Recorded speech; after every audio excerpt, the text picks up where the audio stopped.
Hello and welcome back to another episode of the Eden Road podcast, where on today's show we're going to be going over the 2-0 win away at Wolves, only our second away win of the season. Craig, how you doing?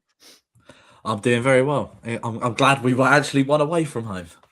I know, it's been a while. Dan, how are you? I'm good. We knew it'd be worth it. I told everyone to get their tickets. You know, that was the opportunity to get the away win. And we might not see another one for a while now. So, yeah, get it under your belt. I opted for City away instead of Wolves away, which was a bad decision in hindsight. We can talk a little bit about City too towards the end, but to be honest, it was a bit of a non-event. But just before we get going, as always, remember to drop a comment down below, subscribe to the YouTube and Spotify channels, follow us on the socials, at the Eden Road on Twitter, at Eden Road Pod on Instagram. Tweet of the week, I couldn't find any Keane Lewis-Potter tweets at half time, but there were many. And Dan, you put a message in our group chat, so why don't you tell the listeners about that, a little bit about that? I had thoughts, but I have also the sense not to raise them at half time. I mean, it was just the same, same discussions that we've had before regarding Keane Lewis-Potter. You know, he had the big chance in the first half, maybe could have done a bit better with it. You know, whenever he gets into those areas where he can put a cross in, it was often overhit. Second half, obviously, we saw what he can do, but he's, I think we can all accept he's not done that often enough. You know, that was his, fourth goal in about 2 years. So he's doubled his basically tally for the last couple of years in one game. So, now we've seen that from him. We know he can do it and he needs to do it more regularly. But, from what I remember, his last goals were probably like the fifth goal against Southampton last year, I feel like, and then maybe against Luton the year before that, another, game where we scored 5. So this is the first time you can say where Keane Lewis-Potter's really made the difference and won a game for us, and that should give him all the confidence he needs.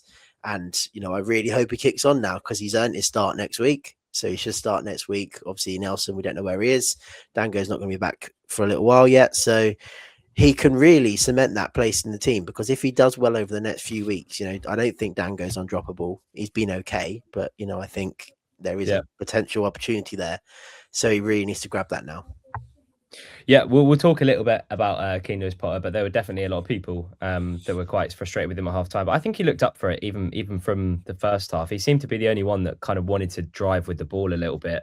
And I remember there was a point in the first half where he went on this mazy run, got fouled a couple of times, and then the foul wasn't given, and he slammed his arms on the floor. And I'd never seen that kind of reaction from Lewis-Potter before. So maybe it was a sign of things to come in the second half. But Craig, I'll come to you off the back of that and around Keane Lewis-Potter. We'll talk about him in a bit more detail because, as Dan mentioned, it does feel like he has an opportunity now to really cement his place in the 11 whilst Dan goes away at AFCON. But Craig, initial thoughts. We were chatting about it a little bit before we started recording. Dams dropped again. Jensen kept his place. Rico came in at left back. But yeah, what did you make of the changes? What did you make of the result overall? I was happy to see Rico come back in. Because he gives us that attacking output down that left-hand side, more so than what Christopher Raya does, and more so what Aaron Hickey does as well. So the back four was exactly almost what I expected it to be, with Rico coming in at left back. So back four was perfectly fine. The front three again was exactly what you expect it to be, with Dango not being involved at the moment because of AFCON. But the midfield is where we're having lots of questions thrown up at the moment, isn't it? And I think that a lot of people know what our best midfield three is, being Jordan Henderson, Mikael Damsgaard, and probably Yarmo, who had a great game on Saturday as well. But I don't know, maybe Damsgaard's come under some criticism recently, and maybe Keith Andrews is just taking him out of the firing line for a minute, give him a little bit of a breather to come back in and get going. But he completely changes the midfield whenever he's in it. And he does change the game and brings us more of an attacking outlet. And he's arguably our most creative player. I was surprised that there was only one substitution in the whole game for us on Saturday as well. Yeah, no, it was surprising to only see Damsgaard coming on, but I don't know. It feels like it felt like a big one when the lineup drops and Damsgaard's on the bench. You know that people that are already, not Keith out, but people that already have harboring some resentment towards Keith for recent results or whatever. As soon as you see Damsgaard not in the starting lineup, you're thinking, for God's sake, we need to get him on as early as possible. And he did make a difference when he came on as well. And he obviously got the assist for Potter's second. But what do you reckon, Dan? Because you've been frustrated in recent weeks when Damsgaard seems to be the first one to be hooked. Is he just taking him out the firing line, or is it, or do you think Jensen might be kind of staging a bit of a comeback for that number 10 position? What it does do is it gives you options in the second half, because if you didn't have Damsgaard on the bench, you just have a few young players who are very inexperienced in the Premier League, who can really make a difference in the attacking third. So I think it's always really helpful to have a good attacking option on the bench who you can rely on and who can really come into the game and influence things. So that's what that does. Jens has done really well this season, to be honest. He's been the best player, and in terms of someone who's made an impact on the bench regularly this season. And I think he does deserve a bit of a run in the team. I thought this game might have been one for both him and Damsgaard, given that we knew that Wolves would probably be in a back five, which they were. And obviously we may have issues around breaking them down, which we did in the first half. So I thought, a bit like when we played Burnley, this may have been one for both Jensen and Damsgaard. But, you can see the difference he makes and what he can do. And these are the games I think he needs to probably be starting to get him on the ball, because these are the games where we can probably expect to have more of the ball and, dominate that midfield a bit more. And I think that's when Damsgaard, is normally at his best. Whereas at times this season, we bypassed him with a more direct approach. So I would have started him, but I can see the benefit as well of having someone like that on the bench to bring on and impact the game second half. You mentioned that first half, Craig, and we were chatting before we started recording about Wolves' record under Rob Edwards so far. And in every game that they've played, it's been 0-0 at half-time. I think we had 60% of the ball. I've got the stats in front of me here. 46% of the game was played in the middle third. And we went 54% in terms of our long balls forward. 13 out of 24 actually made or hit the man that they were intended to go to. But it felt like, I put a video out and I said I feel sorry for anyone that watched that first half, because it was an absolute snooze fest, and the only real opportunity that we had was KLP, which we'll talk about next. But looking at it, sort of, if you watch the game, Craig, you'll know that the first half was absolutely dire. Like the level of quality from both sides was just not there. But when you look at it with a bit of perspective and a bit of context in terms of Wolves under Rob Edwards so far have been pretty solid until half time. Was that kind of expected going into this, us to kind of dominate the ball but struggle to break them down? Well, I think everybody expected us to have the majority of the possession, knowing how Wolves play and throughout the season. And a team that's not going to press us in the manner in which the Big Six might do, Villa Newcastle might do, we're not going to be able to break them down on the counter-attack in the same way in which we have done in the other teams that we've played. And we struggled against Burnley for 80 minutes to break them down. We struggled against Leeds for 80 minutes to break them down. Obviously, one of those ended up being a crazy 10 minutes in the Burnley game. But teams that like to sit back against us, we do struggle to break them down. Sorry to keep repeating that. To break down and to just create chances. There's only one real note in the first half. Yeah. We only had one shot on target in the first half. And I think that I saw a tweet that said, like, for the last 11 halves of football, we've had only one or more shot on target. Sorry, more than one shot on target in like two of them. So it's a bit strange at the moment. So for the way that we know Wolves play and how their season has gone and how they do stick in games until half-time, 60 minutes, and how we've been over the last sort of 5 or 6 games as well, it seemed inevitable that was going to happen, that it wasn't going to be the most exciting end-to-end game of football. It's going to be a game of few chances, and it'll be the team that takes their chance first will probably ultimately go on to win the game, and that's what happened. What changed at half time, Dan, do you reckon? Why did we seem to come out with a bit more? I don't know. It felt like in the first half we could have played for another 45 and we're not scored, but we came out in the second and we limited them to very little until we scored, which we'll talk about again.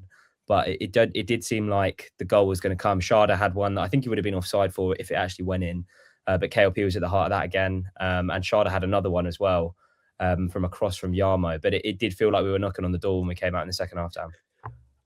I think partly just Wolves and their season and how it's gone. They're one mistake away from, really losing their confidence again. You can see the crowd is very edgy. I don't mind the way we were playing in terms of we were keeping the ball more, we were being a bit patient. You know, if the alternative is the second half against Leeds last week, I'll take this every time, because at least we had an element of controlling the game throughout. And I think to an extent, if you keep probing, if you keep passing, you are gonna get through the door eventually. And pressure tells, and you could see it was coming. You know, Wolves had a little tactical break where their keeper went down at one point, and they all had a little team talk on the side, because they knew that the pressure was building.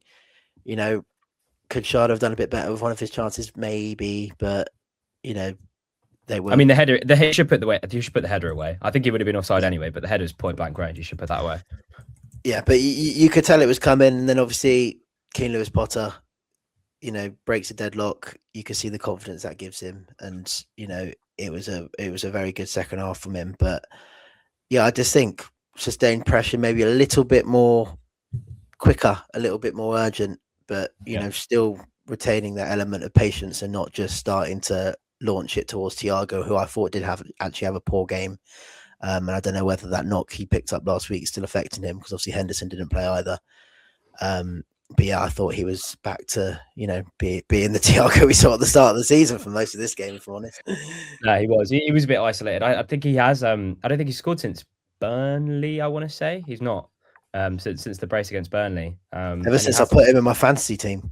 You should have had him in from the start, Dan. Repay that faith. But no, we'll talk a little bit. Dan's talked about KLP at the top of the show, Craig, but I think it's. I don't know if I'm trying to kind of make a shit goal look better, but I thought it was a nice bit of movement from Thiago to kind of drag the defender away, and then obviously there's a bit of crap Wolves defending in there as well.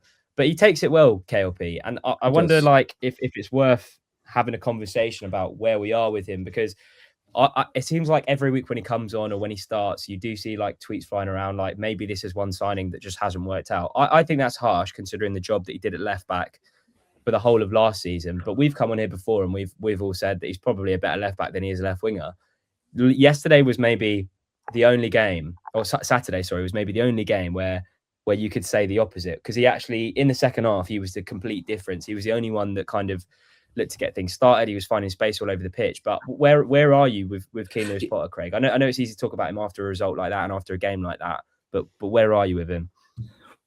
He could have had a hat trick. Easily could have had a hat trick on Saturday as well. With the chance that he had in the first half, and I'm sure he had another chance also in the second half. It's funny because before the game, I said in our chat as well, like I'd almost rather like Donovan gets a run in ahead of him in that front line. But to say, just to go back on one of your points, to say it's a failed signing, I don't think it's fair, because he was phenomenal for us last season at left back. Yeah. And you know, we were saying at the start of this season, like, keep him as a left back, make Rico and make Aaron Hickey take their place away from him as a left back. Obviously that hasn't happened, but look, I give him his dues and I'll give him his flowers, because he was really good on Saturday and he got his 2 goals, and there was a really good piece on him on Match of the Day, which was good to see, and how he was finding the pockets of space. But he scored 2 goals in the last 70 games. 70 games, yeah. I heard him read out that stat. So can we say, yeah, this is a fantastic forward player that scored 2 goals this season. He scored 4 goals in 2 seasons, almost, I reckon. Like, can we say, oh yeah, that's a forward player, that's a great forward player? No. Or did he just have a good game? Well, that's what I think Dan was trying to touch on, because he does have an opportunity now with Dango AFCON. It feels like Donovan and Nunes are just going to be kind of substitutions. I can't really see them starting unless they play against Sheffield Wednesday in the FA Cup. But I mean, Keith's reluctance to bring them on against Man City was diabolical. But he brought on KLP in that game, and I kind of lost my head a little bit when I saw that sub being made, because it was a like-for-like swap. It wasn't like we were switching shape. It was just let's swap the wing backs and have a go. But Dan, it does. I mean, with Dango away, like you said, it is a big chance for him to actually, because he's going to start in the next game against Bournemouth on Saturday.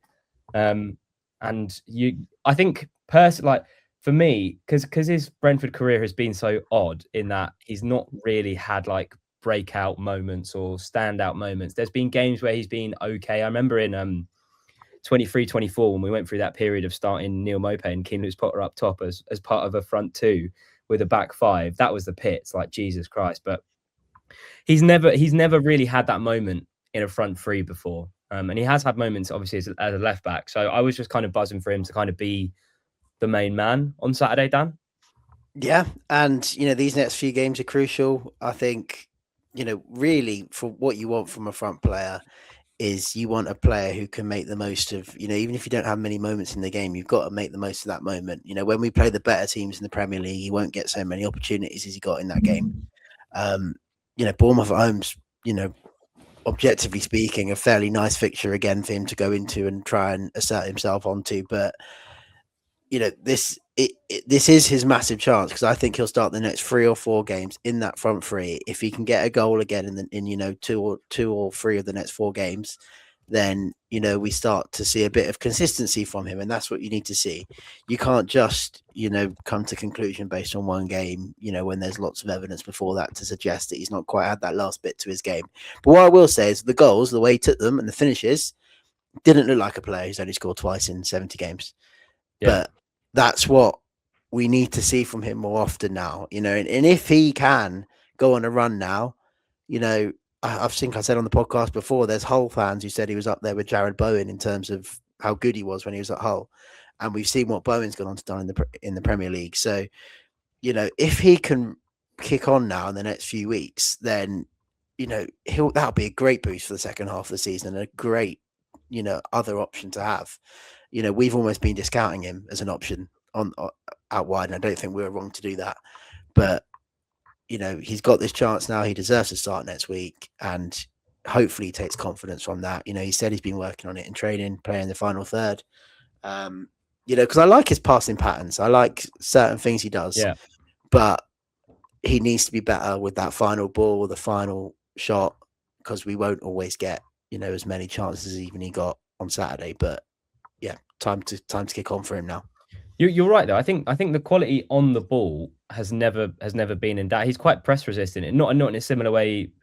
I remember Brian and Bumo a lot would kind of retrieve the ball from situations where you just don't think he's going to retrieve it. And KLP does have that attribute a little bit to an extent, but it just does. It feels like, apart from Saturday, when every ball into the box from KLP was a good one and every finish was a good one, he just does struggle with that final touch, which is kind of what separates him from someone like Brian and Bumo, I guess.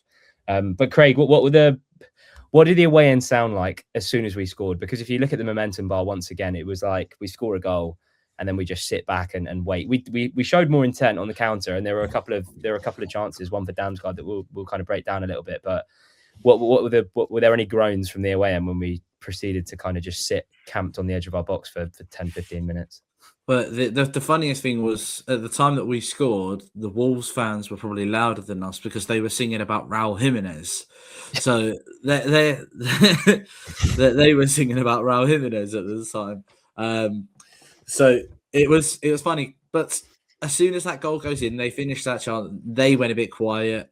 But Brentford fans being Brentford fans, knowing how we've sat, it kind of, where I was sort of on the far end towards the Wolves fans, not the South Bank, so the North End side.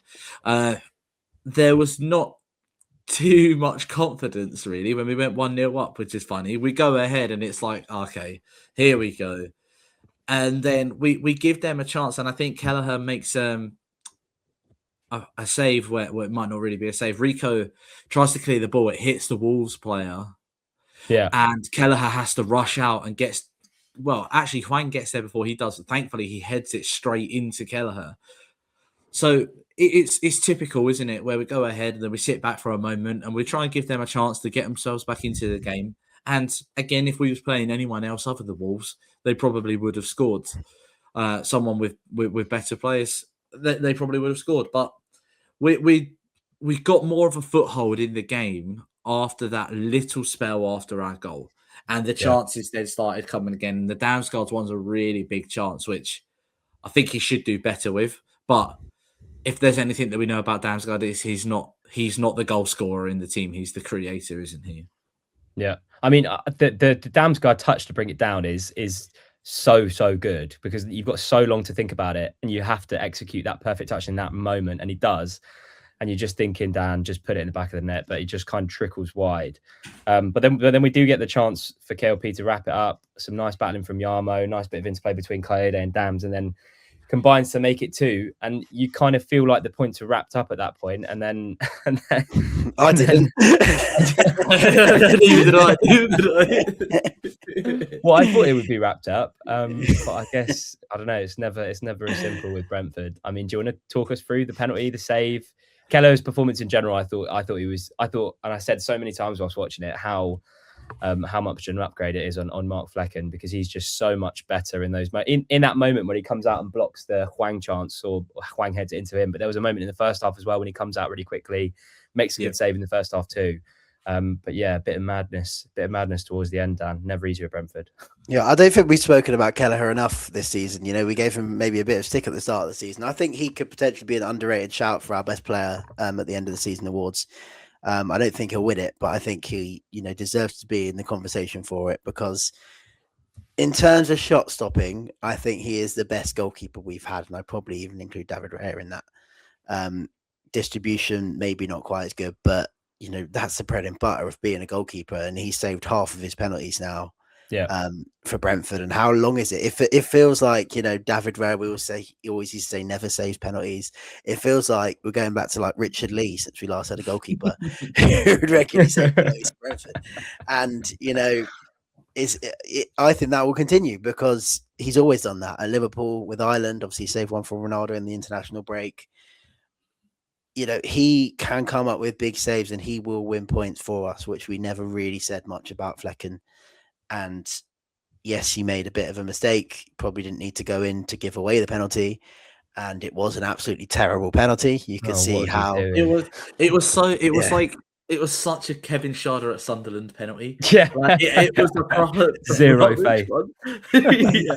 I've seen like so many videos of Wolves fans from behind that goal recording it, obviously, and just going, "Oh God, he's going to miss this." And it was really good last season. Larson was so good last season. He was linked to Newcastle in the summer. Obviously, they were looking at him and Wissa. He's linked to West Ham now. After that, West Ham love a striker who's underperforming, don't they? Yeah, I know. So it's just you can see the confidence from that Wolves side is just gone. But if they had scored that penalty, we would have probably sat back, and it would have been a very nervy final 5 or 10 minutes, and it would have been an absolute disaster if we had lost that game from 2-0 up. But Kelleher meant that we didn't have to worry about that, and that is just having someone like that in goal who you have some faith in that he's gonna come up with those big saves or save that penalty. He will win us points this season, and he's already done so. What should we talk about some players, and then we'll kind of talk a little bit big picture stuff. Sorry, and we've got some questions. I only posted this morning, so we've not got as many because I forgot to do it yesterday, having a little Christmas do. But Vitaly Janelt stood out for me, Craig. I also thought Yarmo did well, but Vitaly, first of all, I think Brentford posted like a touch, or like one of those stats tweets, and he had the most touches, big chance created, just played really well in that midfield. And this is the kind, like, we've had this conversation about Vitaly Janelt so much, like the kind of role that he can play for us this season. I don't know if he's going to stay beyond this season, but he can come in and he can do a shift when he needs to, or when he has to. And I felt like he deputised for Henderson quite well. But I did feel like in that midfield, until Damsgaard came on, there was no one in that kind of 10 pocket demanding the ball off the centre halves. When we were kind of passing it around the back, it felt like it was sideways, backwards, long ball, sideways, backwards, long ball. But I did think Vitaly kind of controlled the game to a certain extent, Craig. Yeah, absolutely. And it'll be one of the most unintentional assists that he's ever got in his career as well. Because that ball was not for KLP to get onto the end of. But it was his ball in the first half that set KLP away for his chance that he had as well. So yeah, well, maybe it was intended for KLP, who knows. But yeah, he's been, I said it, didn't I, as well, after the last game, that he's been a fantastic servant for the club, especially for the value in which we got him in. And I don't think that we'll have another player. I can't think of another player that's had the impact that he's had at the price point in which we bought him in. Yeah. So credit where credit's due. He has been a fantastic servant for the club. And when he is put in there, you know what you're going to get from Vitaly Janelt. You're going to get someone who works hard. You're going to get someone who puts their body on the line. You're going to get someone that will do the dog work. They're not always necessarily the best footballers in the team, but you take them out and you realise what you miss. And Henderson is the same. You take him out and you realise what you miss when you've got someone that does the dog work. So I thought that he did really well. And again, like you said, I thought it was Yarmo's better game than what he's had recently as well. It was a bit concerning going into the game with a midfield three of Jensen, Janelt and Yarmo. I was not confident of that midfield. But I mean, they did the work, they did the stuff. Yarmo's here, there, and everywhere, and Janelt was very, very composed on Saturday. So I can't complain afterwards. But again, I don't want that midfield for the Bournemouth game. I made a video and I praised Yarmo, and someone commented and said, to pick out Yarmo is crazy. I thought he was the worst midfielder on the day. Is the jury still out on Yarmo? Like I thought he's unanimously like our next big thing, but it feels like there is a bit of a divide, at least from Brentford fan opinion, on how good he is or how good he can become. Are we overrating him, Dan? Because I thought in the second half he was outstanding. I thought he was our best player. I think he's still got another level to go. In terms of progressing the ball forward, really creating chances, really becoming that all-round midfielder. At the moment, like he's just decent at everything, but he's not he's not great in any particular area, I don't think, at the moment. But he's young and he's only recently got into the team regularly. He covers a lot of ground, and next to someone like Henderson, who normally plays next to him, is something you want. But can we just see a little bit more from him to create chances in the final third? Because that's something as a team we struggle with, to really control that midfield and not just go sideways and backwards and really penetrate the opposition defense. So I think he's got levels to go, but it's worth having him in the side because he's young and he's got that potential to reach those levels. And I certainly don't think he deserves much criticism. He's still pretty new to being a regular starter in the Premier League and he's a young player. So I think we've got to bide our time with him a little bit. It may feel like at the moment that he's just like on the same level, but hopefully at some point we'll see that breakthrough and him really go up to the next level. Craig, I thought Coyote was back to what we've come to expect from him in recent weeks. There was that moment when a ball gets fizzed into him like ridiculously hard, and he just turns one of the Wolves players inside out with a little like pirouette / roulette through his legs. Honestly, if you've seen the replay back, it was so silky. But when he was doing the more like the marauding runs into midfield, making me shit myself every time that he did it.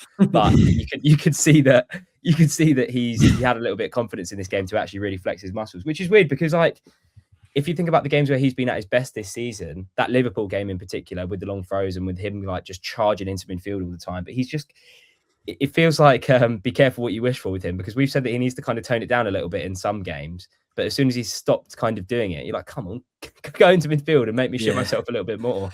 I love seeing it when Coyote is making overlapping runs on Rico. It's one of my favourite things because he picks the ball up at right back, and Rico being the attacking player that he is, he'll push forward. So Coyote will pick the ball up. Rico's driven forward, but he's driving into the midfield with the ball. So the ball then goes out to the left-hand side, but that left-hand side player is Rico. But Michael Coyote just carries on running, and he's then making the overlapping run on the left back. I think it's brilliant. Now, one thing that I thought was amusing was I think in the first half, we may have seen two of the worst long throws from Coyote that we've seen, where I'm sure it slips out of his hands twice and just gets cleared by the person stood in between sort of the 6-yard box and the 18-yard box. But then afterwards, it was fine after what he did after. But I just think it's really funny that he does those marauding runs and then carries on and overlaps Rico.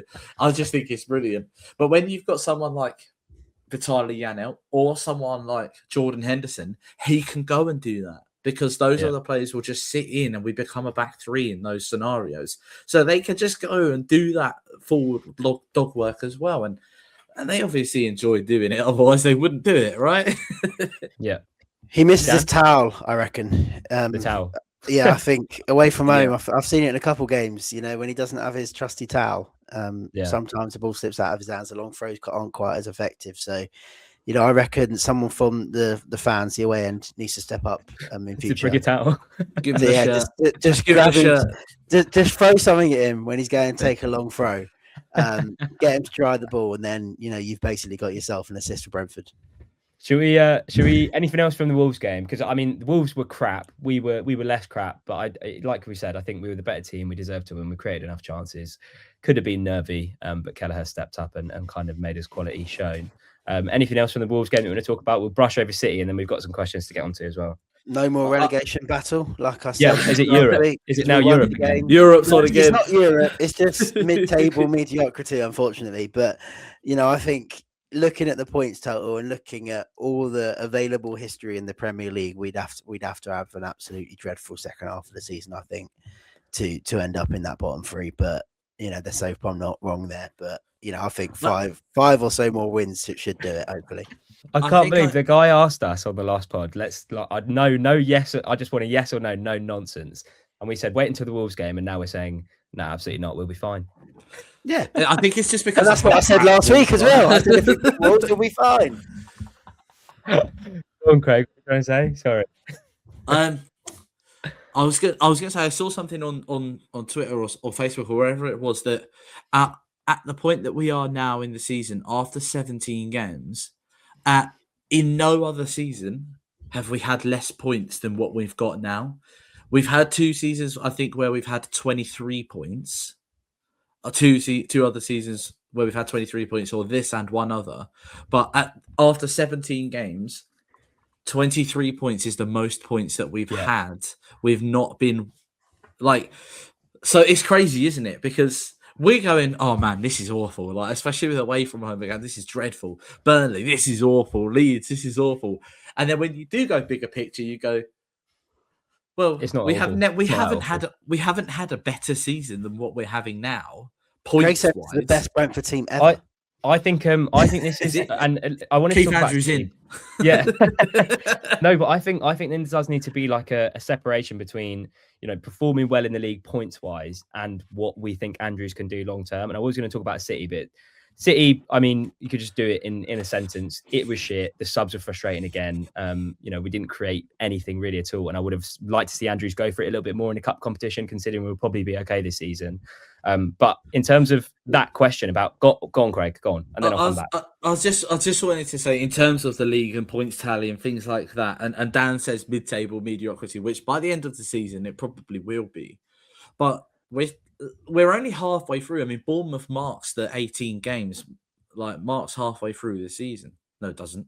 That'd be 19. Craig. That would be 19. Matt has taken a hard hit today. The Christmas booze. It really is. But how many games have we played? We played 17. Yeah, but Bournemouth isn't halfway because it's the 18th game. Who do we play afterwards? After Bournemouth, we've got Spurs. It's Spurs again, isn't it? So there's still one team we haven't played after that, which is Everton. It'll be Everton. Yeah. Why do we play Spurs twice before we play Everton once? I don't know. That's I don't know, Craig. We don't make the fixtures. My point that I was trying to get at. My point that I was trying to get at is, even at this point of the season, where you say mid-table mediocrity, there are 5 points that separate 6th and 14th, which is Bournemouth on 22 points as well. So it's crazy how one win, which is what we got this weekend, can take you from, are we in a relegation battle, to we're 3 points off 7th, 4 points off 6th. It is still so congested and so tight, and probably the most compact Premier League table we've seen for a very, very long time, especially those last few European places that will obviously drift away towards the end of the season. But right now, it's still very, very tight.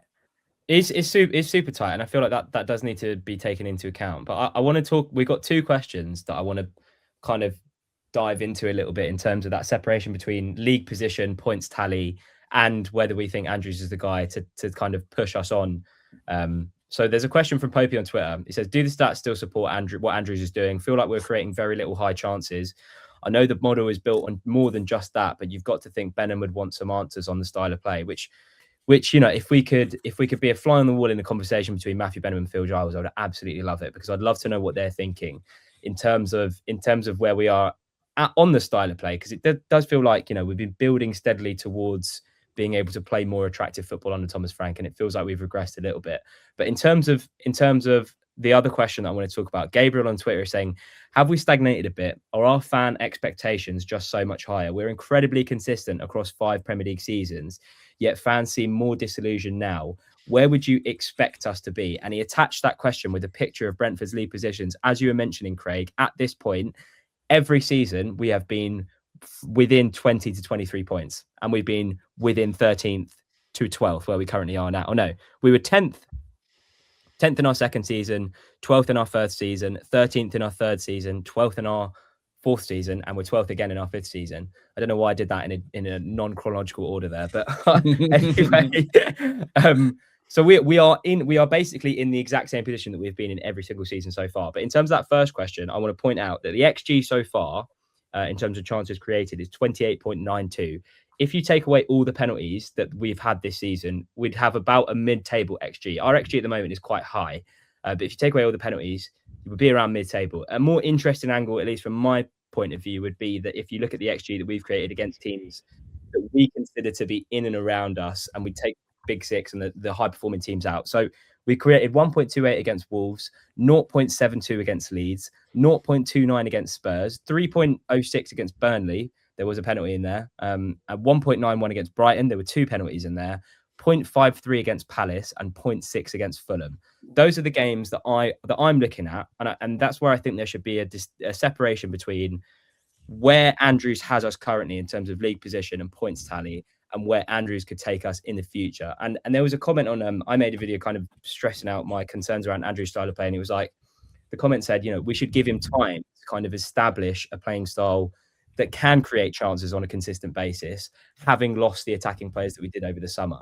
I don't know what my question is here, boys, but where do you expect us to be?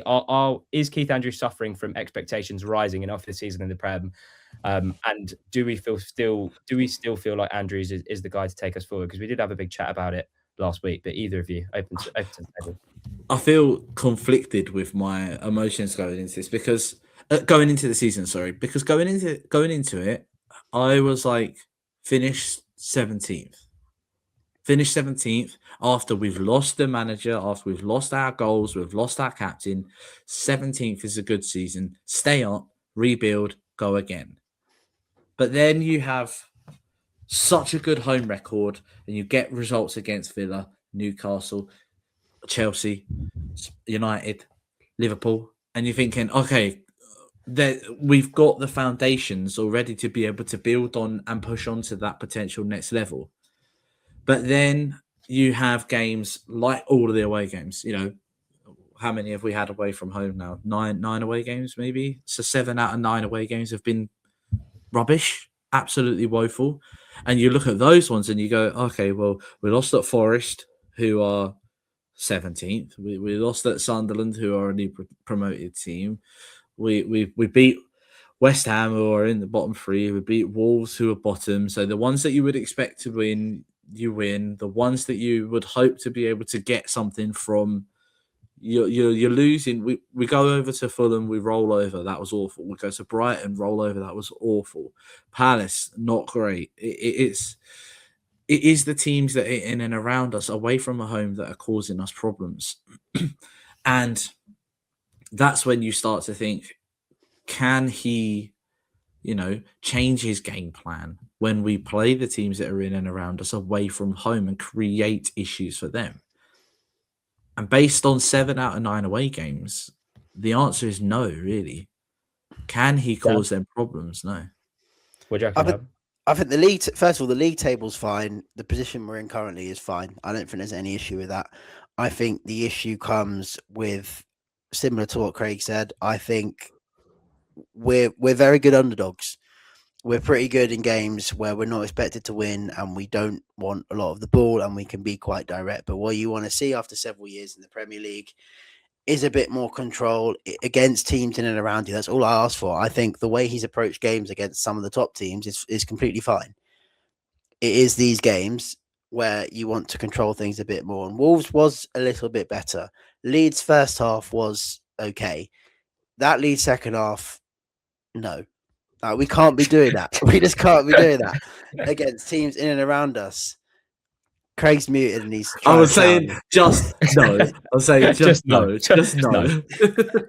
And that's the frustration. Obviously, big games as well. Spurs, Thomas Frank didn't turn up for that one at all. Fulham rivals didn't turn up at all. So, it's been up and down. I think at this stage, you've got to give him the benefit of the doubt because it is a new team. He is coming to grips with coaching. Hopefully, he is learning something on the way.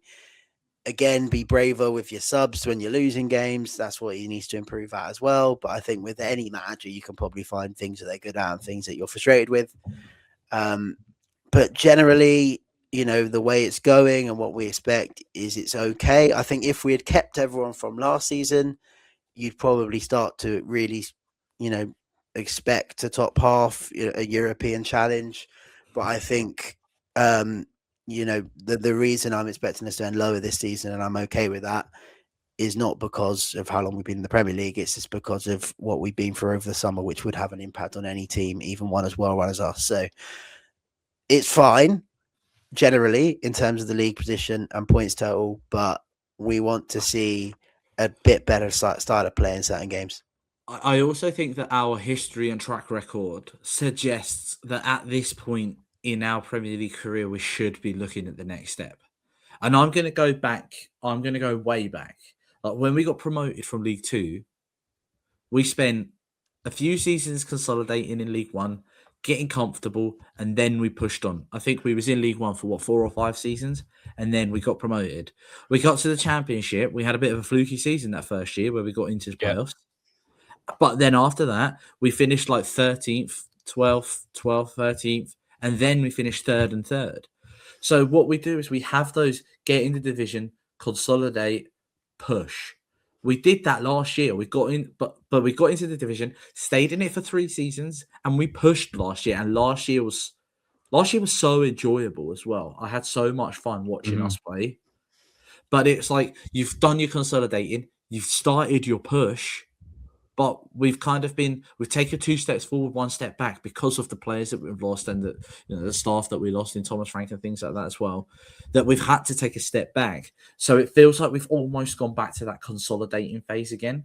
But based on track record and history, myself included, I want us to be taking that next step now. We've done our consolidating. I think that people look at Brentford and go, that's a Premier League club. Like they're a stable, safe Premier League club. All right, yeah, people over this summer maybe thought not so much about the safety because of the players and what we lost. But people look at us and go, that's a Premier League club. They've consolidated. But where now is the next step? And I'm not sure, based on what we've seen after 17 games, and it feels harsh to judge him this early, that Keith Andrews is the person that takes us to that next stage. I think you can think that and also be happy with how he's done this season at the same time. I think what Keith Andrews would say to you in response to that is that we lost Brian and Boomer and we lost Johan Wissa and we haven't adequately replaced those goals in the transfer market. And I feel like, Phil Giles and Matthew Benham if it was to go pear-shaped this season and we didn't reinforce in January, they would have to shoulder some blame because you can't lose that many goals and replace them with Dango Ouattara, who's going to AFCON and, only has a very select sample size of games in the Premier League last season when he couldn't even get into Bournemouth starting 11. And we all said that at the time that it was a 5 out of 10 window, right? But it does. I want him to turn it around, and I feel like he needs, obviously not turn it around because he's doing okay. But I want him to. I think the main concern from people at the moment is that we don't see how we progress in the long term under Keith Andrews with the current playing style against teams below us in the league. And that's something that we did definitely see under Thomas Frank last season when we were putting teams below us to the league to the sword. I think we do need a big summer as well, and I think whoever was to come in for Mbeumo and Wissa, obviously no one really came in from Wissa, which is our frustration. But whoever was to come in for both of those players, and obviously it's Dango for Brian, they were never going to be as good as those two players, at least not straight away, maybe in a few years' time. And that's just where we are at with our budgets and, what we can afford and the type of player we can attract to the club. We do need a big summer. You would think now we have capability to have one summer where we do spend a bit more than we usually do. And I do think we need that to really progress. And, then that'll be Q Foundry's real test. If we have a big summer and we spend quite a bit in the summer and we are happy with the depth we've got, especially in those attacking areas, then there's not really an excuse that Key Founders can use for, going long ball in the second half against Leeds, who are newly promoted.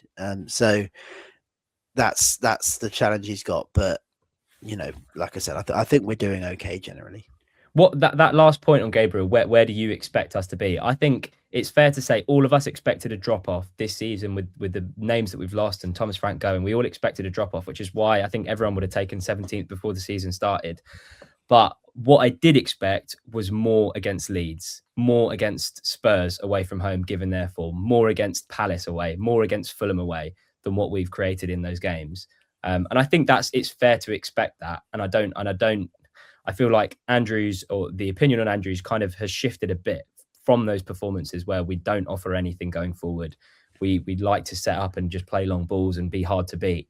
But when you lose those games and you're setting up like that against teams that you think we should be doing more against, then you put yourself in a bit of a box, which I think is where we are with him at the moment. Go on, Craig. The way I felt after the Forest game versus the way I feel now at almost the halfway point of the season is contrasting.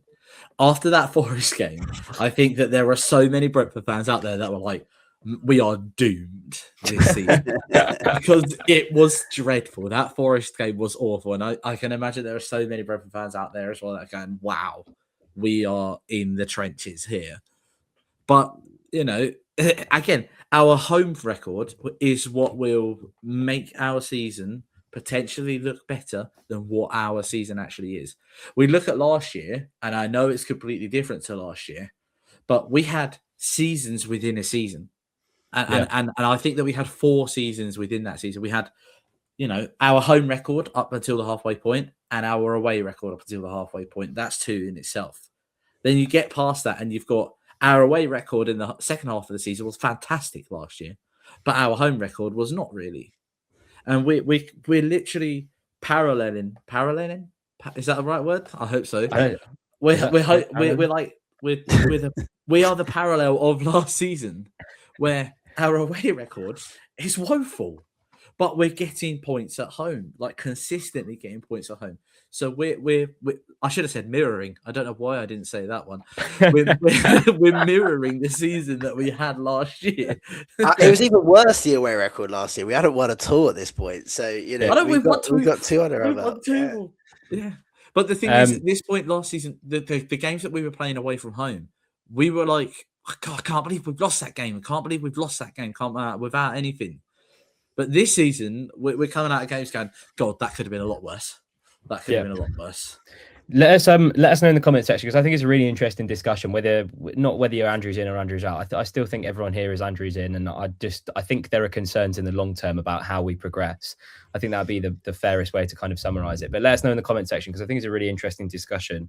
It's mad what a win can do. We were absolutely all crestfallen after the Leeds game, but now we're back on the up, boys. It's game by game, life of a football fan. Yeah. We got a few questions to get through before we briefly talk about Bournemouth on Saturday. Mark Wallace on Twitter says, briefly review our next 6 Premier League matches. So, in order of the games, we have Bournemouth at home on Saturday. Then we play Tottenham at home on Thursday, on New Year's Day at 8 o'clock. What a fucking awful kickoff time and fixture that is, just in general. Then we go to Everton on Sunday, the 4th of Jan. We play Sunderland at home next. Then we've got Sheffield Wednesday away in the FA Cup third round. Then we travel to Chelsea, and then we play Nottingham Forest at home. That's more than 6 fixtures. Or is that 6 Premier League fixtures? Yes, it is. 6 Premier League fixtures. That's, I think, and he caveated that tweet, or he said after that tweet, that's a favourable run of games. Dan, what do you reckon? 5 or 6 points. I just think that's where we're at this season. I just think we are just, we're clearly not as good. I think we're clearly not good enough to be top 10, but I think we should be good enough to comfortably stay out, which is about, probably what I expected this season. we're probably looking at about 14th or 15th, I think, when everything concludes. So, I can see us maybe beating Bournemouth. I think that's an opportunity at the weekend because, I was quite shocked actually to see them below us, I think, going into that game. Whereas, at the start of the season, everyone was they were raving second about at one point. Bournemouth. Yeah. Yeah. So, it shows how much they've dropped off. We've got a generally good record against Bournemouth. So I think, surely it's a good time to play a team that are low on confidence at home. So, I think that's a good opportunity for a win. Tottenham, we just need to be better than we were a few weeks ago. It wasn't long ago. That's Keith Andrews' team talk. You were terrible a few weeks ago against your old boss. So, how to motivate your players. You are terrible. This is their chance to, make up for that and, show a bit of fight in that game. Because again, it's Thomas Frank's first game back at Brentford. We want to show him, we want to prove something to him, and we're above them at the moment as well. So, that would be significant, I think, if we end above Thomas Frank's Tottenham this season. And, that'd be something pretty impressive, all things considered. So that's a big game. Sorry, I can see that going either way. I can see that. I think that Tottenham game is a really big game for Keith Andrews because of, like you mentioned, how poor we were in the away game and how it felt like Thomas Frank. And obviously he had the edge going into the game because he knows all of our players and he kind of, Keith Andrews worked under him. But if Keith Andrews can go out and put together a game plan that reverses that result or at least gives us a better chance in the game, then you're showing that you're learning as a manager. And to kind of get one over on the guy that you learned under after he kind of schooled. I mean, we were absolutely horrendous against Tottenham and I was so disappointed with the way that we set up. But if he can, I think that's a really big, if we beat Bournemouth and then we come into the game against Tottenham, kind of higher up the table and results go away, then we're talking about Champions League places again. Yeah, exactly. Well, the good news is Xavi Simons won't be involved to pick the ball up and run and make a lazy. What's going on? Make a lazy run like that. Yeah, because that was a strange red card that he picked up against Liverpool. And it's just a shame that Christian Romero is only going to be banned for one game. But that's all right. He could come and get sent off at the G-Tech again. That'll be that'll be a touch. That'll be fine. But yeah, so Xavi Simons won't be involved, so he can't pick the ball up and go on a mazy run and score. There you go. I got that. There you go. You said it this time. But it's a really big spell of games for us, and 5 or 6 points in 6 games. You're probably looking at going, okay, that might be all right, but you have to take into consideration the fact that 3 of our next 4 games in the Prem are at home. Yeah. And if we're going off of our track record at home, we have to be hoping to be picking up. I would say 6 to 7 points, 6 to 9 points out of our next 4 games. I think so. I think that's fair. Because the thing is at home, because we've played all of some of the big teams like Newcastle, Villa, United, those are the games where it kind of plays into our hands a little bit. Having said that, we did dominate from kind of the second half onwards against Newcastle, beat Man United quite comfortably as well. It worries me, the performances against Burnley and Leeds. When you look at like the games against Bournemouth on Saturday, at face value, Sunderland at home, Forest at home, you look at those on paper and you think, well, that should be a win for Brentford considering our home record this season. But it's the games against opposition where we expect to have more of the ball, where we've kind of struggled to break them down a bit against Burnley and Leeds. But yeah, no, I agree. I think it is a big period for Andrews and a chance for him to put some big distance between us and the kind of bottom 3 or the relegation candidates this season. And hopefully that starts with a win on Saturday. Dan, we've got a question from Super Bees on Twitter saying, talk about the lack of reassurance that the game gave us. I'm assuming he's talking about Wolves. Instead of not making silly subs, we ended up making none at all. And a better team than Wolves should punish us after giving the pen away. That's a very morbid outlook on 3 points. And I've seen a lot of morbid outlook on 3 points. I know that you have to take the game with a pinch of salt, but what do you reckon, Dan? Is Super B suggesting that he wanted Keith Andrews to go to a back 5 to shore up the victory towards the end? I think it's better than him doing that. Attacking wise, there's not many options. And in terms of defensive subs, I'm not a big believer in defensive subs unless they're really necessary, unless someone's having a nightmare. I think, you organise as a defence, you organise as a back 4. And I think to disrupt that, isn't always helpful in a game. Against Leeds, we brought Ayer on, changed about 5, conceded almost instantly. Was there a bit of disorganisation as a result of reshuffling that defence? I think I do think I like to keep the same back 4 on the pitch if possible, if they're all doing well, if they're all fit enough to finish the game, because I think that defensive discipline, that defensive organisation is important, and you want to keep that as much as possible. So, Nunes and Donovan would have been the other 2, but I'm not sure in a game where you want to keep the lead and see it out. Would they show a bit of inexperience, perhaps give the ball away in silly positions, and maybe it's not worth taking the risk on them in that sort of situation. But we can only beat what's in front of us. Wolves obviously were pretty dreadful. They're really low on confidence. I thought we looked like we lacked a bit of confidence at times in that game, but hopefully, maybe we were just feeling the pressure because it was Wolves, because we know they're on 2 points. We don't want to be the team to give them their first win of the season, and we've not been very good away this season. So hopefully that gives them a bit of confidence now, a bit more breathing space again to go to the next games. And just what we were saying before on Bournemouth, I think it's a bit different in the sense that I don't think they'll sit back as much as maybe Wolves and Leeds. I think they will come at us a bit more. They see themselves similarly to how we want to see ourselves as well, in terms of a bit more progressive and more of an established Premier League team now. So I think maybe that might play into our hands, particularly if they are a little bit low on confidence anyway. Craig, George on Twitter saying, where do you see us finishing in this season in the league? Will we have an FA Cup run? We always seem to do well in the Carabao, but never get anywhere near in the FA Cup. You looking forward to Sheffield Wednesday away, Craig? No, because it's away from home. Jokes aside, they got no players. Yeah. It'll be even more embarrassing when we go there and lose to their under 21s. Yeah. Where do I think we'll finish this season? Again, Dan said it earlier on, we'll probably finish 14th, 15th. And realistically, with what we had over the summer, I'd be happy with that. Obviously, we probably watch some not fantastic football between now and the end of the season. But if we get to the summer, have a big summer and get a few players in, we'll just go again next year. I think also it depends on what happens in January. I don't expect us to make many, if any, signings in January. Maybe one if we're lucky. But in terms of where we finish, 15th, 16th, I'll be happy. But I am looking forward to Sheffield Wednesday. I've been to Sheffield Wednesday a few times. Hillsborough is a great stadium. Yeah, cup run, absolutely, please. Because if we are the kind of distance we are away from the relegation zone now, this is what we should be going for it. And I will give Keith Andrews the benefit of the doubt for the starting lineup against City, because I think it's quite clear that Henderson did have a knock. He didn't play again against Saturday and against Wolves, and Thiago looked like a man. Who was Saturday? Who were they? Just against Wolves on Saturday. And Thiago looked like a man who had been, not training fully all week, given the way he played on Saturday. So I'll give him the benefit of doubt for that. Obviously, substitution should have been earlier and more attacking.